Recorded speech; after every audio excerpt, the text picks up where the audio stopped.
Hello and welcome to another edition of the Iain Dale All Talk podcast. I'm Iain Dale. Today we're going to talk to somebody who's been at the top of the BBC in terms of the news organisation and the top of communications in number 10 Downing Street and played a leading role in the Brexit referendum. And he's got a new series of podcasts out with Global at the moment. It's Craig Oliver. Craig, welcome. Hello. Let's talk about the podcast. First of all, let's sort of do it all in reverse order. It's a really interesting idea. What's it called? Why did you want to do it? The podcast is called Desperately Seeking Wisdom. And a couple of Christmases ago, I kind of hit the buffers. A relationship that I'd been in ended. I had a work assignment came in on the 24th of December that had to be done by the 2nd of January, which was going to completely wipe out Christmas. And it was as if like a dam inside me, which I built up over a period of time, finally felt like it was sort of cracking and about to burst. And I went through a period of like not letting it show. I was very good at not letting it show, and I got the work assignment done, and I went to... Because you're a man, after all. Exactly. And, but I could feel inside that the cracks were happening, and it was as if my system was suddenly being flooded by adrenaline and cortisol, those hormones that really flood through your body and have a real impact on you. And I felt like I was in a constant fight or flight mode. And it went on for a long period of time. I'd get some refuge in sleep, where I'd sleep for about 3 or 4 hours, but then I'd wake up and thoughts were going round and round and round my mind. And I felt I really should look into this. Why is this happening to me? What am I doing? Is this a pattern that's going to keep repeating itself? So I decided lockdown was starting to happen at that time, coincidentally.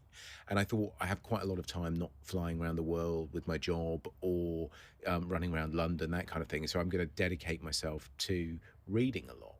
And the first thing I did was look at a lot of modern thinkers, and that was really depressing because basically a lot of modern thinking is along the idea that we're a kind of cosmic joke and we're basically an animal with a kind of overdeveloped brain, which constantly sends us on the fool's errand of trying to find meaning where there is none.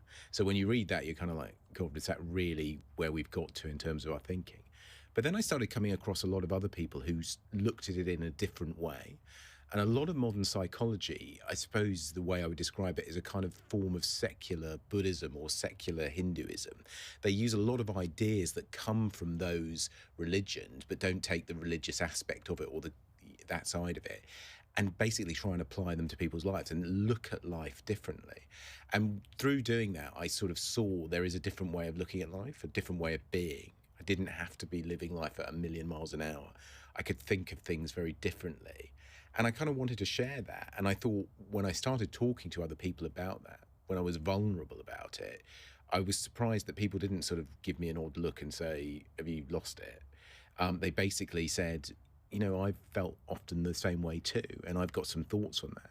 So I went through my contacts book and got in touch with quite a lot of people I know. The first podcasts are with a guy, George Alagaya, the BBC News presenter, Richard Curtis, the film director, Ruth Davidson, the politician. But also really interesting people, like the latest one that's just been released is with a guy called Bruce Perry, who's a leading neurologist and psychiatrist. And he was very good on why do we behave the way we are. And he's written a book which is called What Happened to You? And the whole premise of that book is that for millennia, we've asked the question of people who are behaving strangely or things aren't quite working or you don't quite get on with, what's wrong with you? And he said that's the wrong question. The question we should be asking is what happened to you? And when we start to understand that, we not only start to understand ourselves, we start to understand others. So the combination of all those things came together. And I was surprised that when I asked people to do it, that they said yes. And it's been pretty successful. It's had a lot of attention. A lot of people want to hear of it. And that's why I'm here today. It sounds to me as though you indulged in a bit of self-counselling. I think I did, really. I went and deliberately looked at where was a lot of psychology, where was a lot of thinking. There was a guy called Michael Singer who was a very, very successful businessman in the States. And he, again, sort of looked at life through this kind of slightly secular Buddhist approach. And he gave a talk that really hit me. It's a series of podcasts that are out there of him giving talks on the meaning of life, basically. And the first one is about 90 minutes long. And the first 45 minutes is the history of the universe from Big Bang to now. And when I was listening to it, I thought, this is fascinating. but I'm not really sure what it's got to do with how I live my life. And then he kind of drops a bomb. He says, so after 13.5 billion years of history and the size of the universe and everything, and you being just one person on a planet of 7.5 billion people now, what makes you think you can control anything? And what makes you think you matter? And then he follows that up quite quickly with the question of, you get to be conscious on this extraordinary planet. It's the best place in the known universe. It's got amazing animals, nature, happenings, and you get to be here, and yet you're spending all your time bitching and moaning or feeling stressed. And if you can shift your perspective away from thinking, oh my God, this is all such a terrible stress and strain and something to be got through, and start to be grateful for the sheer fact you're here, then life goes a lot easier on you. And around about that point, a very close friend of mine gave me a book by an Austrian psychiatrist called Viktor Frankl, who'd been in Auschwitz. And a couple of his family members, very close family members, were gassed. Some of them died of starvation. And he really looked into it afterwards and said that he was interested in that the people who had seen that there was a point and purpose, even in the worst moments of humanity, were the ones that actually thrived and prospered more. And he did a lot of research in, basically, can you see the world for all its joy and wonder, even though you might experience incredibly difficult things? And I sort of thought, well, if you can do it, and you've been through what you've been through, then surely I can. And so I started trying to do basic things that were suggested, like exercise, about trying to think about the things that you're grateful for, making sure that I exercised each day, making sure that, I try to observe things, try to be in the present moment. They're quite well-known things, but actually if you put them together in a combination and work at them, I found they really worked for me. And when I spoke to other people who'd done it as well, they found that too. Because often when you're in a high-pressure job, you forget about all of that sort of thing, because you're literally moving from minute to minute. You're busy, busy, busy, busy. No time for relaxation, no time for anything apart from the job. And you were in two jobs that demanded everything from you. And I think that's a really interesting point. Why are you doing that? Why are you in those jobs, and why are you treating them in that way, so that your whole day is flooded completely with busyness? And why is it that when you stop, that maybe you feel anxious, uncertain, certain things that are inside you that you haven't dealt with?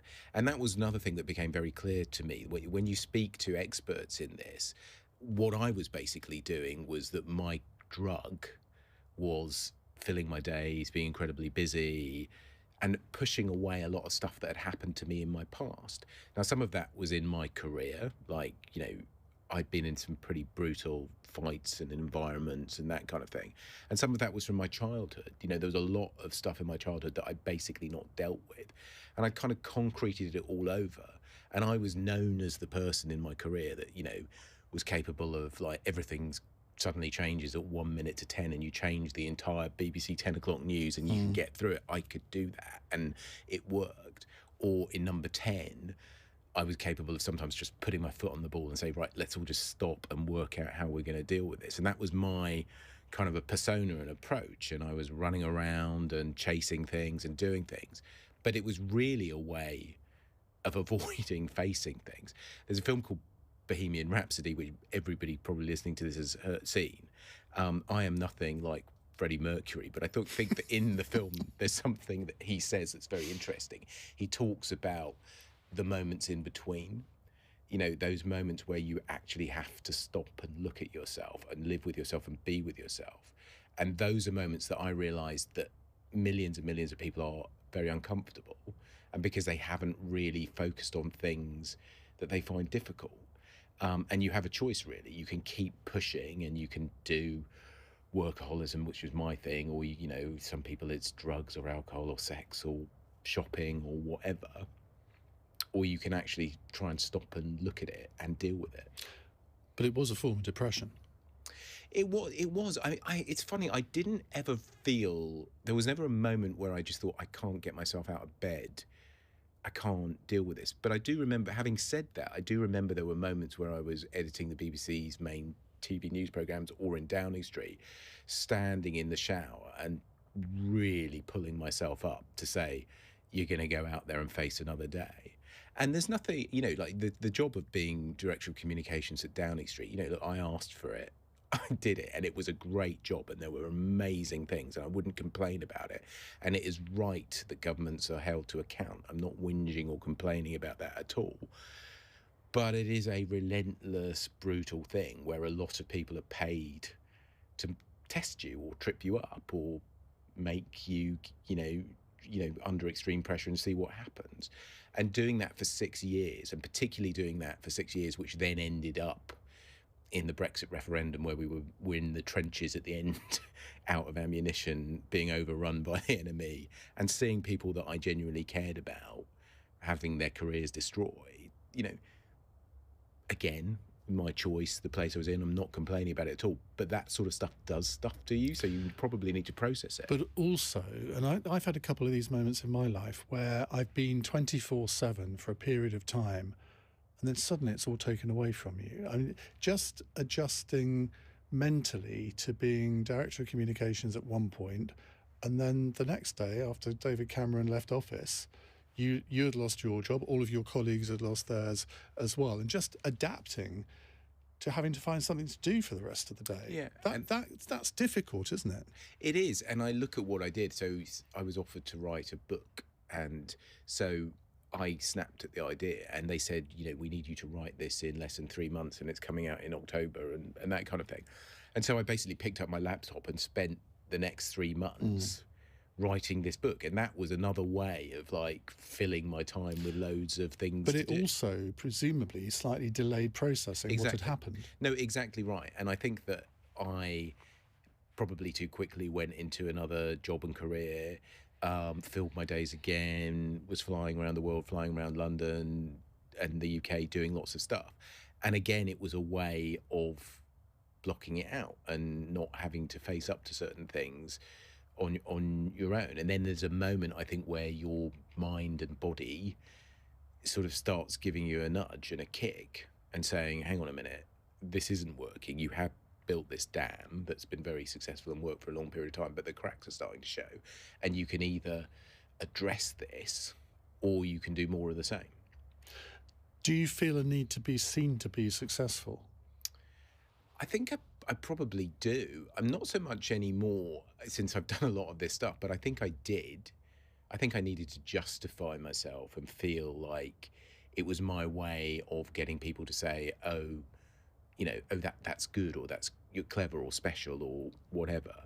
And also the jobs that I was attracted to, somebody pointed out to me quite often, was I was speaking for somebody else, or fighting for something else, or very high pressure environments where I felt the need to expose myself to that, which is good once in a while, but doing it from the beginning of your career right the way through, it's probably not the best way of going about things.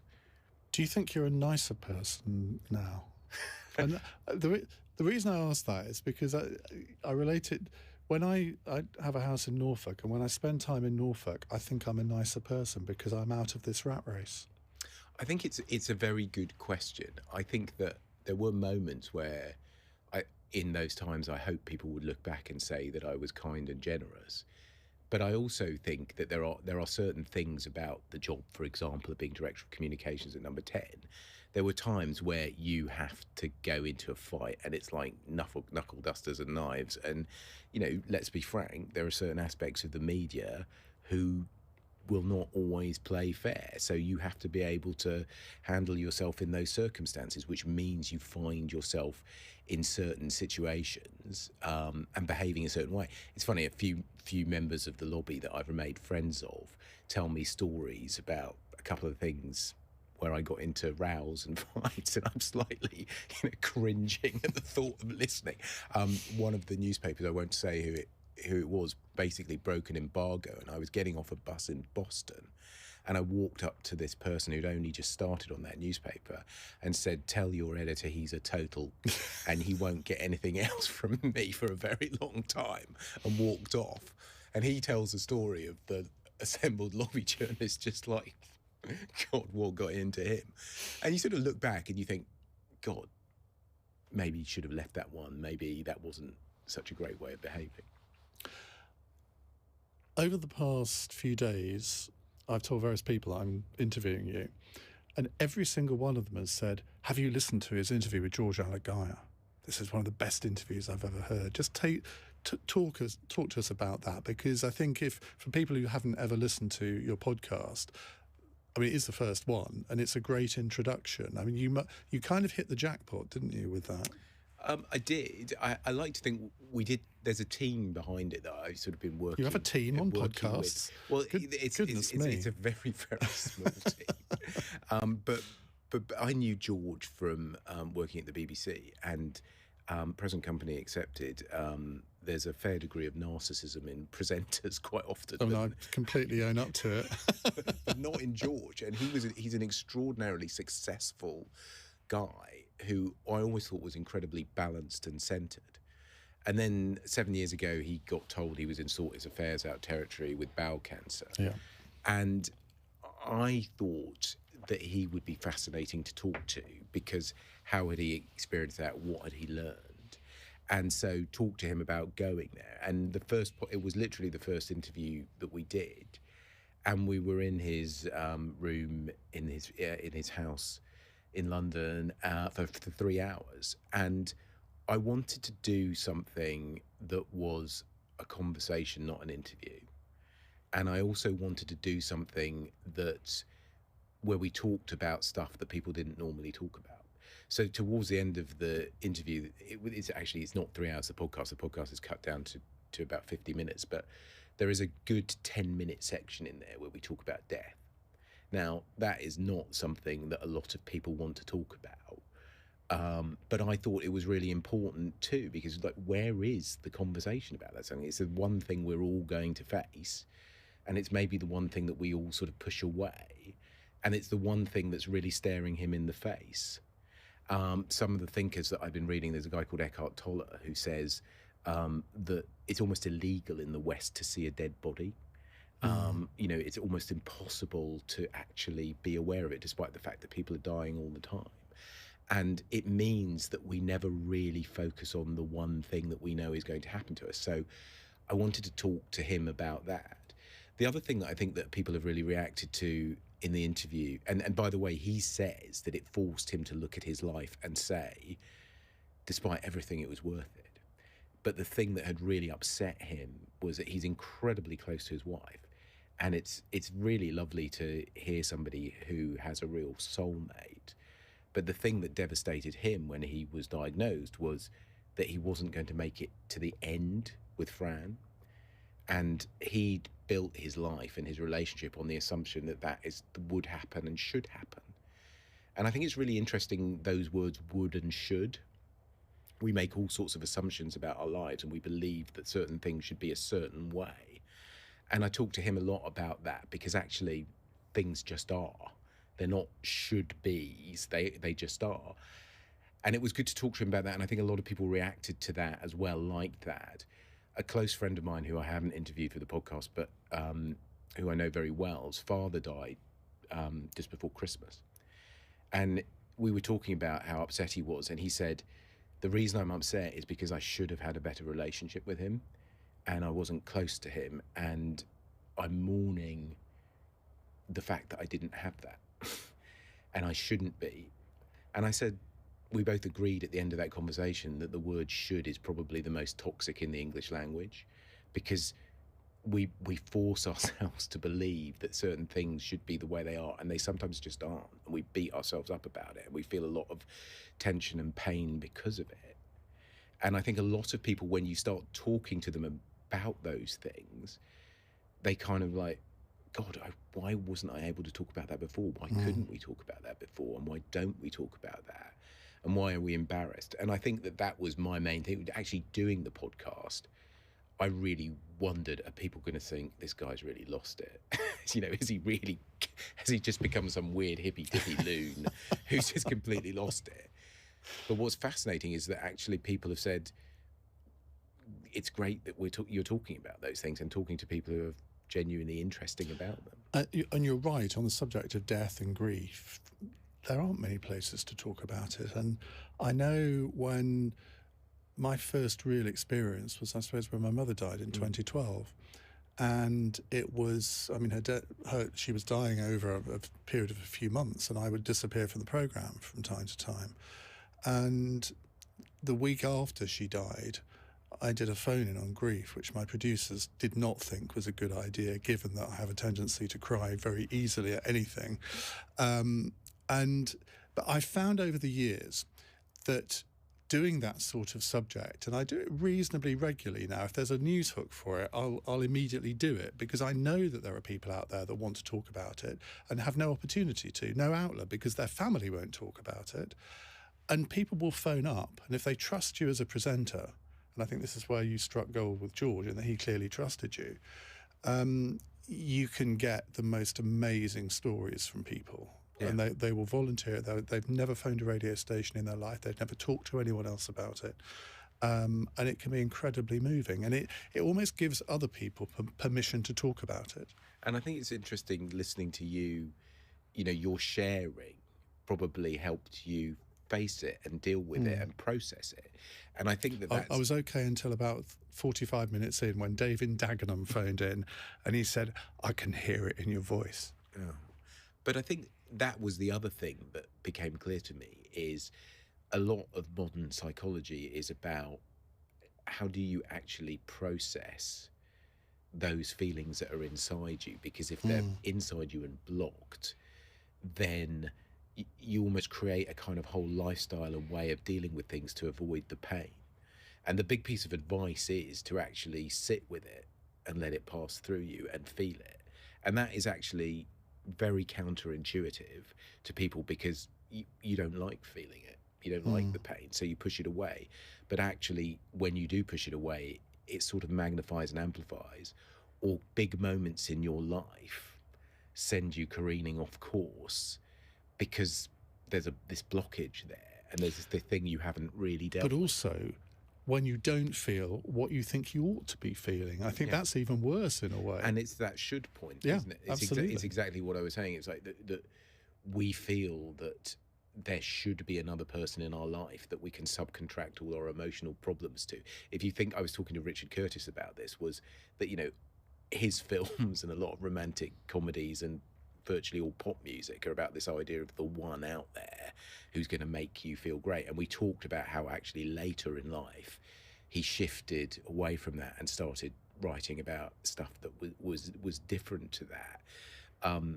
And I also think that we do have a society. I was listening as I came up with the idea of the podcast.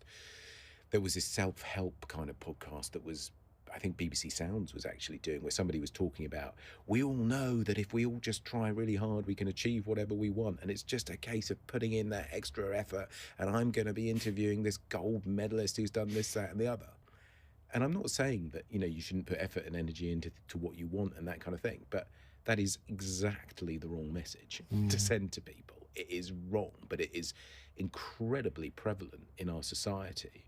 And I do think it creates a lot of people who feel deep disappointment in their own lives, when actually, if you can shift your perspective towards, isn't it amazing that I get to be here and conscious and seeing and doing this sort of stuff, then you start feeling happier. And was that the first time you'd really been behind the microphone? It was. I'd always been. I'd done a bit of reporting. There are a couple of embarrassing examples on YouTube of me early in my career reporting. I'd done a little bit, but quite early on, I realised that I liked the idea of being at the centre of things all the time. And if you're an editor of a TV news programme, every day you're the one that gets to make choices and commission things and do things. And I really liked that. And it didn't really bother me that I wasn't famous for it. I liked that I could do that. And then actually quite fairly late into my career, I actually spent 13 years at ITN, and then I'd spent 5 years at the BBC. Completely out of the blue, I got a call from Downing Street saying, would you be interested in coming and talking about being the director of communications? And they say that curiosity killed the cat. I was on this successful career at the BBC. And then I thought, God, I would always be thinking what would have happened if I hadn't done that. So I took the leap. And were you confident that you could do it? I mean, because obviously it was going to be something very, very different to what you'd been used to, and you knew that you'd become a bit of a public figure, and not everyone would have welcomed that. So I don't know that I completely thought of it in that terms. I did not know what I was letting myself in for. The experience is a bit like being picked up off the riverbank and being thrown into the Whitewater Rapids. So from second one that you are there, you are expected to do the job. Now, in any normal work environment, you'd have an induction period or whatever, and you don't. And you had it was a difficult time because you were taking over from Andy Coulson. It was. Who ended up in jail. It was a difficult time going into Downing Street, and there was a team that were understandably and rightly very loyal to Andy, who'd been very shaken by what had happened to him. I was, at the same time, David Cameron and George Osborne had taken the opportunity to try and shift away from the print bias. There'd never been anybody who'd done that job who hadn't been from a print background. And so David Cameron would just go around saying, isn't it wonderful? I've got this guy who understands broadcasting and digital, and it's amazing, and whatever. And I eventually had to say to him, will you shut up? Because the people who are really powerful in the lobby are the print people, and they hate it every time you say that. Yeah, and they did accuse you of just caring about the 10 o'clock news, didn't they? They did, and I think that's kind of inevitable. And I think, to be honest, I think that showed their insecurity more than mine. The reality was, we were on the frontier of massive changes in media at the time. So I think that the Westminster Village had been in about 1958 in terms of obsession with print. And it was finally waking up to the idea that there was this thing called the radio and the television, just as there was an explosion in digital. So it was very backward in terms of its dealings with media. So shunting it away from the thing that it was comfortable with was very hard. And I think, look, I made some mistakes in that, and I pushed hard sometimes when I perhaps should have been maybe not tried so hard. But I after about 6 months of being knocked about and thrown around in the Whitewater Rapids, you finally work out how to orientate yourself, and then you're set, and it works, and it's okay. But I suppose my way of dealing with it was, I'm going to do a triathlon every day. And that probably long term was not the best thing for me. Do you think that you're generally a very confident person? Have you ever suffered from imposter syndrome? It's funny. I think that it's possible to be, we are lots of different people at lots of different times. I think that, in certain circumstances, I present and am capable of being very confident, and in other circumstances feel an imposter, not certain, worried, confused, anxious. And I think that... Give us an instance of that. Well, I think in my public life, if somebody says to me, look, go and stand on that stage and speak for 5 minutes about something, I can do it. Or you have to go... I found that I could go in and shut the door and say to the Prime Minister, you really, really are going to have to face this, and I know it's difficult, and I know you probably want to shout at me, but we have to do this. So those kind of things I always felt okay about. Actually, I think it was more in terms of my private life and other things that I was less good, less strong, less confident and uncertain. And a lot of that is really down to my childhood. And I made a decision when I was doing this podcast that, because, people are alive and there's people I care about, and, lots of complicated things, not to really go in much more detail than that, to sort of say that, but not really delve too deep. But it meant that in those moments in between that I was talking about earlier was when I felt anxious, uncertain, worried, not that confident.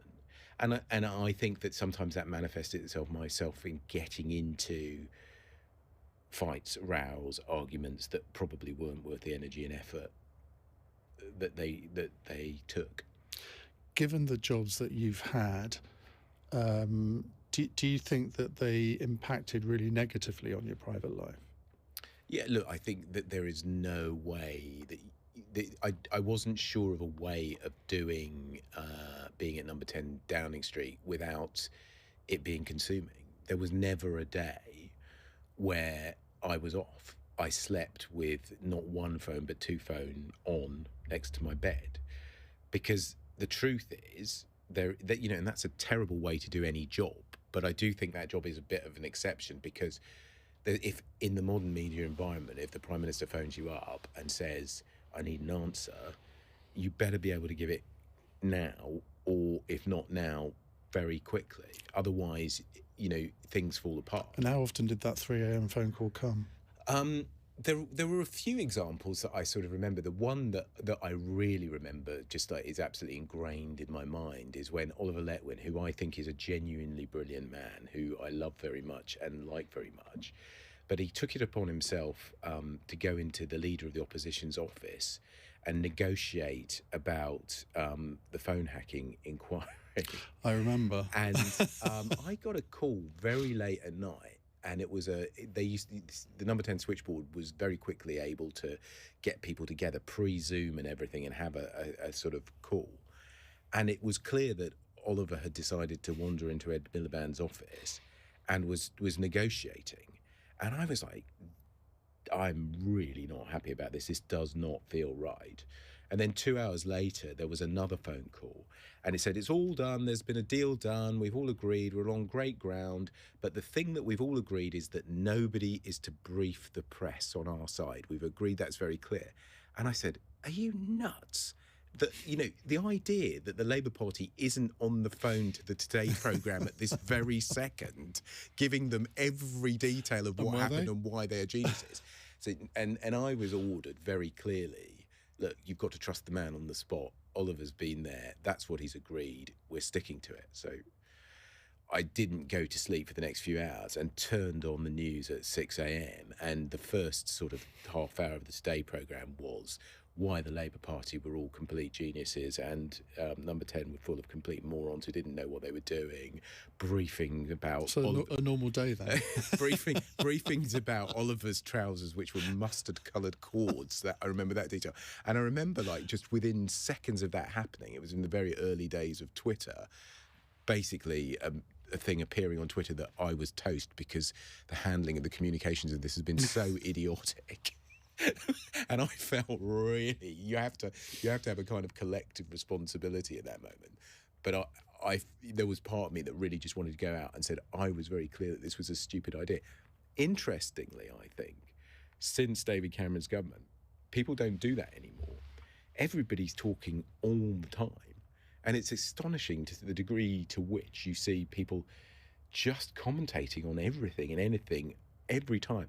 And the idea that you might want to be discreet or that things might actually be more sensible if you allowed them to develop before you actually did something seems to have been completely disappeared from British politics.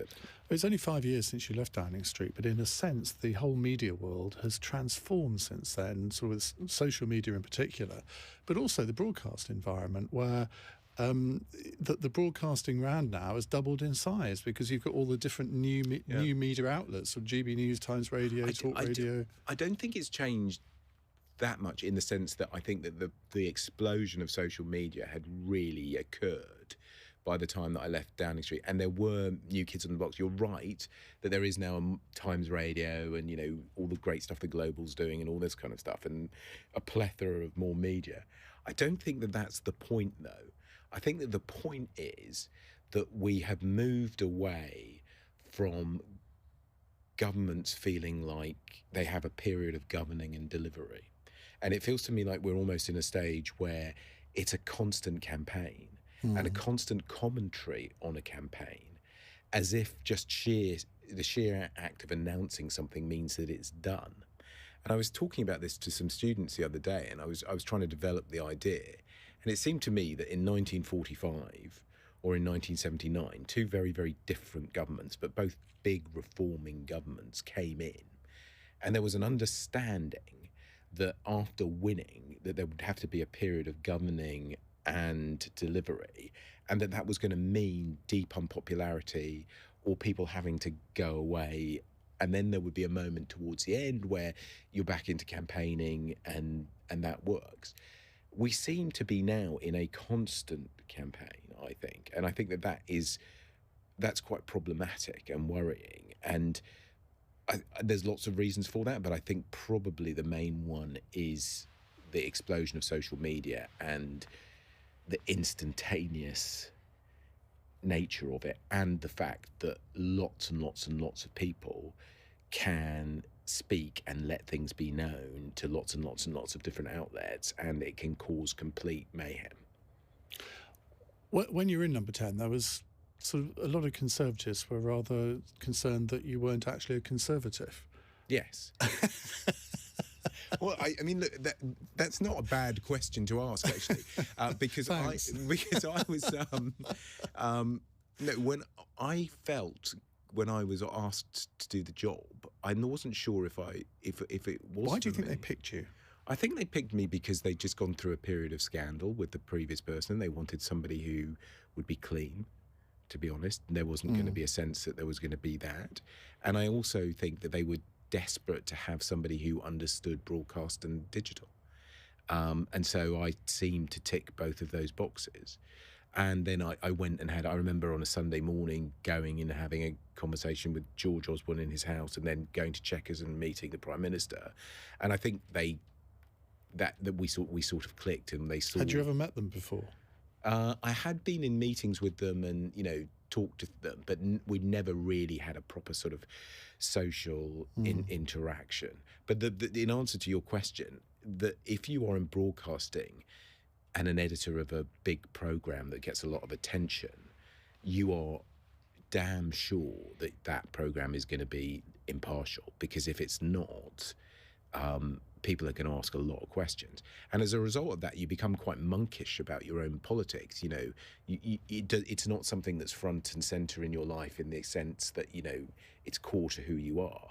So I'd gone through a long period of trying to be impartial. Yes, I voted and that kind of thing, but I didn't think I am of the Conservative tribe. And I think people could smell that on me. But I don't think that Did they actually ask you that in those meetings? David Cameron asked me if I'd voted for him, and I was able to say yes.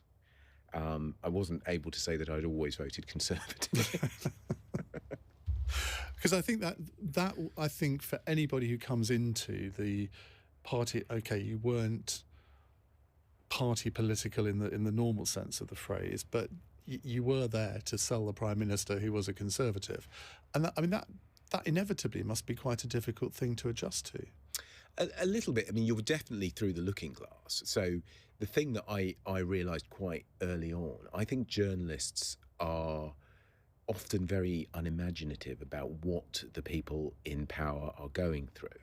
And one of the first things you realise when you go to Number 10 is there's an awful lot of them and not very many of you. There's actually a very, very small core team who are responsible for things. Again, not complaining, but sometimes it can feel like you're completely surrounded by an awful lot of people. And they say, oh, but you've got the machinery of government. That is an impartial civil service that is paid to do the government's bidding, but it is not in any way a sort of campaigning machine for you. And ultimately, it is just down to this very small group of people.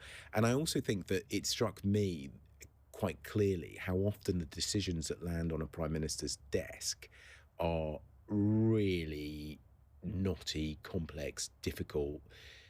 Very often you have imperfect information, you have very limited information, but everybody expects you to make a decision. Very often you know that your decision will cause harm, but it's just less harm than the other one that you think will happen. And I think that quite often you feel inside Number 10 is anybody really understanding that? And of course then you realise, look, it's my job to try and explain, and it's my job to try and to help people understand. But I do think that we have got ourselves into a situation which is becoming more and more stark, of everything being black and white. It's left or right, up or down, stark. And we have lost the capacity to often look at things and say it's a complex, nuanced situation. One of the things that's been going on in British politics at the moment is how the government is dealing with the Partygate. As we're recording this, it's dealing with, how is it dealing with the parties in Number 10?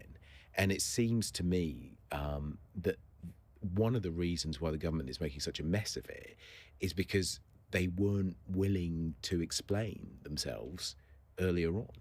They just simply took a very stark position, built a wall and said it's that.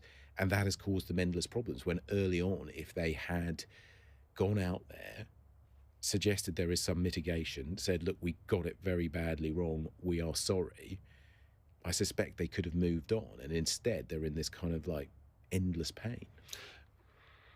Do your successors ever call you up and say, look, we're thinking of doing this, what do you reckon? Or do you ever volunteer advice to them? I don't volunteer advice. I have been contacted about doing stuff. I suppose the most interesting example is when I was asked what I thought about doing daily on-camera press briefings. And my instant reaction was, everybody considers this, you think about it for 5 minutes and you realise it's going to be a complete disaster, don't do it. And I was slightly amazed to see that the studio was built for £2.5 million. And the reality is that the particular environment that we're in the UK, it was never going to work. On a day where it's boring, nobody's going to want to run it. And on a day when the government's in trouble, they're going to run it massively. And even the rehearsals turned out to be a complete car crash that resulted in somebody resigning. Can you imagine Partygate with a daily on the record press? I mean, just a nightmare. So my advice was sought on that one, and it was ignored. At a cost of £2.5 million. Yes. Tell us about the sort of day-to-day running of the job, because I think all governments, all press officers in Downing Street, communications directors, they're human beings. They've got people that they like in the lobby, they've got people they don't like, and they've got people that they trust are going to give them a fair hearing. Did you find initially that quite a challenge to work out, well, who do I trust here? So we took a decision very early on, and I think people look back at our team, and we wanted to be professional. We wanted to never be ever accused of lying to people, and we also wanted to have a relationship with the people who were our political enemies. So I would talk to the Guardian journalists and the Mirror journalists and was able to pick up the phone to them and talk to them. And I knew that quite often they were going to turn us over in the paper, but we took a view that it was better to have good, friendly relationships across the piece. And of course, then there are political decisions that you make of giving a story to somebody who you know is going to make a big impact with it, or is actually going to give you a fairer wind on it. Of course, your job is to basically help communicate what the government's doing and ultimately get it re-elected. So you do that. I think that there has, again, since the advent of people like Steve Bannon and Dominic Cummings and what they've introduced into politics, it has become much more tribal, much more aggressive, and I think that we are seeing that the system almost can't take it because it had become so bitter and divisive and difficult. And hopefully, to mix my metaphors, the pendulum will swing back. And you said we're recording this in January 2022. Who knows what's going to have happened by the time some people listen to this in 2025? But when you look at the way that the Boris Johnson administration is handling its communications, I mean, it's a car crash, isn't it? I can't think of any other phrase to describe it. From day to day, they just make the most basic of errors. It's interesting, isn't it? Because a few months ago from the recording of this podcast in January 2022, Boris Johnson walked on water. He could do no wrong. I was at the Conservative Party conference, I'm sure you were, and there were no challengers. He was just king of all he surveyed. And then progressively over the subsequent weeks, there have been a number of unforced errors that I think have got repeat patterns in them. And I think that the repeat pattern is, are you willing early on to say, this is a mistake, this is a problem, we are going to have to take pain and show weakness, but in taking some pain and showing some weakness now, we will at least draw a line and be able to move on. They, for whatever reason, seem incapable of doing that. And I don't understand why. It may be that people don't feel able to go into the Prime Minister's office and tell him we've got to stop. It may be that he's not listening, but they keep doing it. And I think that ultimately that will be at a very, very great cost to all of them. I don't know when it's going to happen or how it's going to happen, but that has resulted in a complete unnecessary car crash, as you say. How long did it take you after the Brexit referendum to sort of get that out of your head? Because that consumed, for presumably the last year or so of the Cameron government, that must have consumed not every waking hour, but quite a lot of it. And you had a pretty rough press at the end of that. I mean, you were seen by some as the fall guy for the fact that the Remain didn't win, which I thought was a bit unfair at the time. And then you wrote a book about it, and then it all sort of multiplied in a sense. It's an interesting period. So definitely there was at least a 3-year period where there was not a day where somebody somewhere did not say to me, why did David Cameron call a referendum on Europe? And I just became like very adept at trying to explain to people what had happened. I did take a decision early on to explain what had happened. I mean, bizarrely for me, as we talked about, I was never involved in politics. I certainly never thought I'd be fighting in a European referendum campaign. When it was announced that we were doing it, I was like, wow. And then David Cameron said to me in the Christmas of 2015, a New Year, this is going wrong. You're going to have to go over there with a couple of other people and sort it out. And retrospectively, I think in many ways we'd already lost by then, but I then had a 6-month period in it. I was by no means the leader of that campaign. I was one of a series of people who were leading it. But afterwards, I went out and thought, I want to talk about this and defend it, and then looked around and saw that the others were nowhere to be seen. That meant that I went through a pain barrier. So I went and did some quite interesting interviews where people were amazingly aggressive. It was fascinating to see. I don't mind. And I think I've looked back at a couple of them and think I acquitted myself fine, but they were very, very aggressive, and a lot of people felt very pain. And because I was the one that was there and available, I took a lot of heat. But the result of that, I think, was that because I took that heat, there was a moment where then people started saying, well, you came out and faced the music and you did it, and it's fine. And I now have very, very good relationships with the media. You're a Brexiteer. Understand why you were that.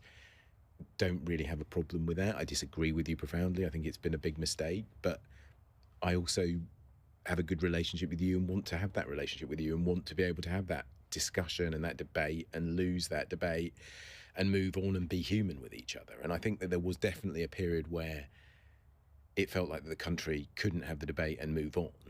And a lot of that was down to the people who succeeded. And that hasn't entirely disappeared, I don't think, even 5 years on. From my personal experience, I think it's getting better. I mean, I don't think people are. I mean, there was a period where there was nothing other than Brexit, literally nothing other. It just dominated, and it was agony. That the Theresa May premiership, I think, was an agonising experience, not just for the people in Number 10, but for the country. And it was a massive psychodrama, and it was a nightmare. I do think we have started to move on, but I do worry that there was, and this isn't a Brexit point, and it isn't they're awful and we were great point, but there has been something that happened in developed Western democracies where poison was injected into the system, and we are still struggling to deal with that poison. And I do think that one of the issues that I had with the Leave campaign, and this is not to say they're awful and we were great, but one of the things that I thought was an issue with them was that they believed that the means were justified by the ends. And so it felt to me that sometimes some of the damage that they were causing... The other way around, you mean? The ends were justified by the means? No, I don't mean that. I mean that they justified the tactics that they had because they were fighting a cause, that they thought at the end that Brexit was going to be the great thing that delivered for the country. And therefore, all's fair in love and war, you can do what you want. And actually, some of the tactics, I just think caused a lot of damage and poison and mistrust and agonies. And I think that what I find worrying about a certain breed of politicians, which is on both sides, by the way, I think there are certain Remainers who will not let go, are unbelievably tribal, can't forgive, And But that's enough about Alistair Campbell. and others, and you're just like, at what point are you going to stop, guys? And actually, by the way, I mean, I'd be interested to hear your thoughts on this. Seem remarkably similar to a type of breed of politician on the other side to me. They seem to me to have far more in common with each other than they would find comfortable to admit. I think zealots are unhealthy on whatever the argument is. I think that's true. I mean, if you were somebody who had, from 1973, like Bill Cash, always thought the European Economic Community, then the European Union, was an intrinsically bad thing, I can understand why you would be euphoric. I could understand why you could be very tribal. I could understand why you might think that the ends justify the means. But for I think the overwhelming majority of ordinary Leave voters, they weren't like that. No, they became Leave voters for different reasons, it has to be said. I mean, I didn't make up my mind until after the Brussels summit in, whenever it was, February 2016, where I just thought they're never going to reform. They are never going to change. And they will get a United States of Europe at some time. I don't think we should be part of that. And that was my logic. And recording, I mean, I'm genuinely interested in recording this now in January 2022. Do you feel entirely comfortable you made the right decision? I don't regret my vote. I think there have been lots of things that have been mishandled since then.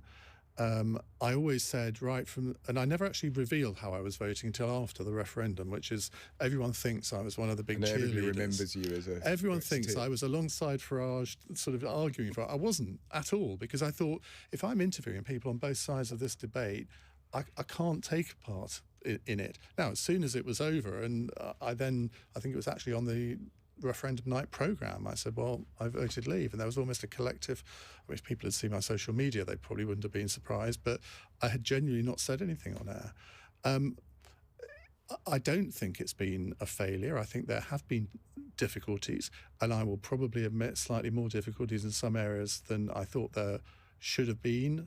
I mean, the Northern Ireland thing, I think, has been an absolute disgrace. Two things. I mean, I remember we asked Tony Blair and John Major to go to Northern Ireland, and I remember just being either ignored or mocked, and that was extraordinary. It's like, that we were warning about this. That's just another scare tactic. But the thing that there's a quote, and I wish I could remember it verbatim, which I put at the front of my book, Unleashing Demons, which is from Boris Johnson, where he talks about a kind of strange psychology that was going on that wasn't about Brexit, and he compares it to Diana when she died. It wasn't really about that, but it was a moment where it's almost like we pulled up the stone and saw what was underneath, all the pains and difficulties, and that was the thing that I don't think David Cameron realised, that it was going to be a kind of lightning conductor for all sorts of things. And it did split the country in ways that I'd never experienced before, and I think it still has. And okay, you can say those wounds are gradually healing, but I'll never forget the day, probably within a week of the referendum, when I went to see my dad and my sisters. And my dad had always been he was a farmer, he was always anti the EU. And my sisters had somehow persuaded him to vote Remain, which I thought was a bit wrong of them. And they said, well, you have ruined our children's lives. Come on. And that's, we didn't not speak after that or anything. It wasn't like that, but some families didn't speak to each other, still aren't speaking to each other. Friendships were broken over it. And I think that one of the things, and there's all sorts of reasons for this, and we could spend weeks talking about it, is the extent to which that division exists, and how our media debate is in terms of people shouting at each other and being the most extraordinarily personal and excoriating and brutal about making assumptions about other people. And it's astonishing. And taking it back to the podcast, what I think is really interesting is here is a space for people to talk about difficult things and be open and honest. And I haven't really seen any negativity towards it. And people have actually said that they really welcome it and want it. And that's really interesting, isn't it? Is that how is it that our media has become this, place where people screaming and shouting at each other. I made the mistake at a dinner party of trying to make the point that I could see both sides in the, the transgender debate. Never go there. Boy, did I regret it. I mean, it was just like, and literally I was like, can I finish a sentence? Am I allowed to even express what I think here? But people had thought that... But it's not all like that. I mean, yes, there is lots more shoutiness now. But the fact that you and I have been speaking now for an hour, where could we really do that in the old media days? We could never have done that. And, I mean, constantly on this podcast, I did one with Andrew Adonis a couple of weeks ago, and we did spend a bit of time talking about Brexit. And I've had so many people say, well, I saw him in a completely different light because he wasn't this sort of shouty Twitter figure. And I think that that's really interesting and encouraging, and that actually the new forms of communication like podcasts are allowing spaces like that. And what was interesting is that there's somebody who's helping produce the podcast, who had worked for the BBC for a very long time. And there was a moment where I said, look, that's not what I want to do. I'm not trying to get a story out of this person. I'm not trying to put pressure on them. I want to hear them talk and be in conversation and feel able to be open. So I hope you're right. I hope that, as this allows a kind of environment where that is much more the case. Having said that, I do think that the big beasts of media at the moment are not those places. So as we're recording this, I know somebody who has something to do with Question Time, which is asking for people who are anti-vaxxers to come on and talk, and you're just like, I saw that last week, and I just thought, how can you possibly say that? But where does that come from?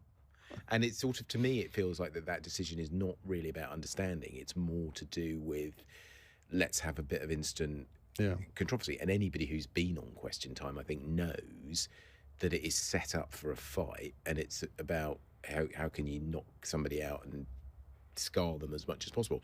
That is a leading debating programme in the UK, and it's not healthy and it's not helpful. No, and it's a programme that I find I do watch it most weeks because I'm in a hotel room before I do Good Morning Britain the next day. That's the only reason I watch it, and every week I think I'm never watching this again.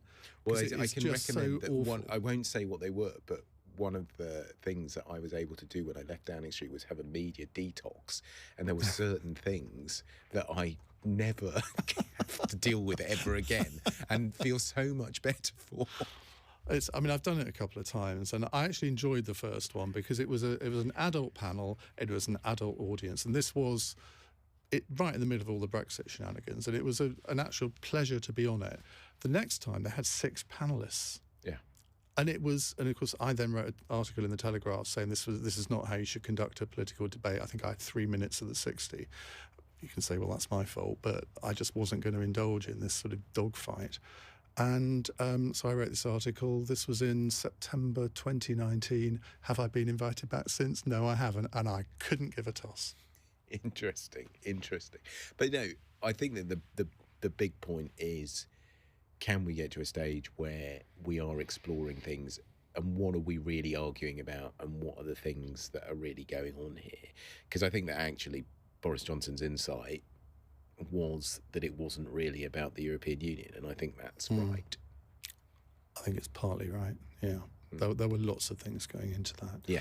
Well, I like to think in these podcasts that we've had the type of conversation that if we were in a bar, we would have probably had. And I think we probably have had in some ways. I think it's been very personal, and thank you for being so open. And best of luck with the podcast. Desperately Seeking Wisdom, Global Player, or wherever you get your podcast from. Exactly. And thank you for having me. Great, thank you. Well, join us again next time on the Iain Dale, I nearly said the Iain Dale Book Club podcast, which I just did. Iain Dale All Talk this time. Thank you and goodbye.